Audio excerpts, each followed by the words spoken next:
জিম্বাবুয়ের বিপক্ষে খেলে যতটা সমালোচনা হচ্ছে বাংলাদেশ দলের, ম্যাচ হারলে সমালোচনা হবে তার চেয়ে কয়েক গুণ বেশি। তাই সফরকারীদের হালকাভাবে নেওয়ার কোনো সুযোগ নেই বলেই জানালেন টাইগার পেসার তাসকিন আহমেদ।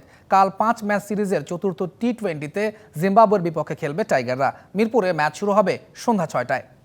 অনেক কিছু আমাদের কন্ট্রোলে নাই, কন্ডিশন, অপোজিশন, কার সাথে খেলতেছি, কখন খেলতেছি। বোর্ড সভাপতি নাজমুল হাসান পাপনের মন ভরছে না লিটন শান্তদের ব্যাটিং দেখে। আর সাকিবের সাফ কথা, জিম্বাবুয়ের বিপক্ষে খেলে হবে না বিশ্বকাপ প্রস্তুতি। তবে পেসার তাসকিন আহমেদ বলছেন ভিন্ন কথা। সিরিজে ভালো খেলে জেতার আত্মবিশ্বাস নিয়ে যেতে চান বিশ্বকাপে। টিম ওয়াইজ এবং যে যার জায়গা থেকে যদি 5-10% ইমপ্রুভমেন্ট নিয়ে ওয়ার্ল্ড কাপে ঢুকতে পারি, ভালো ক্রিকেট খেলতে পারবো এবং আমাদের স্টার্টটা অনেক ইম্পর্টেন্ট হবে।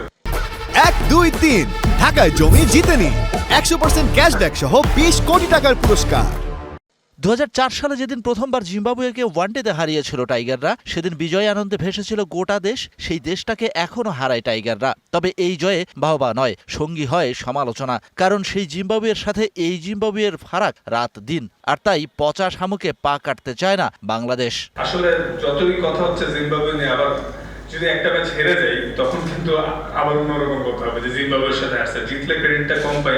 অনেক রকম কথাই শুনতে হয়, কিন্তু যখন খেলতে নামি যেই অপোজিশন হোক সেটা দিয়ে চেষ্টা করি। হ্যাঁ, সামটাইমস ভালো হয়, খারাপ হয়।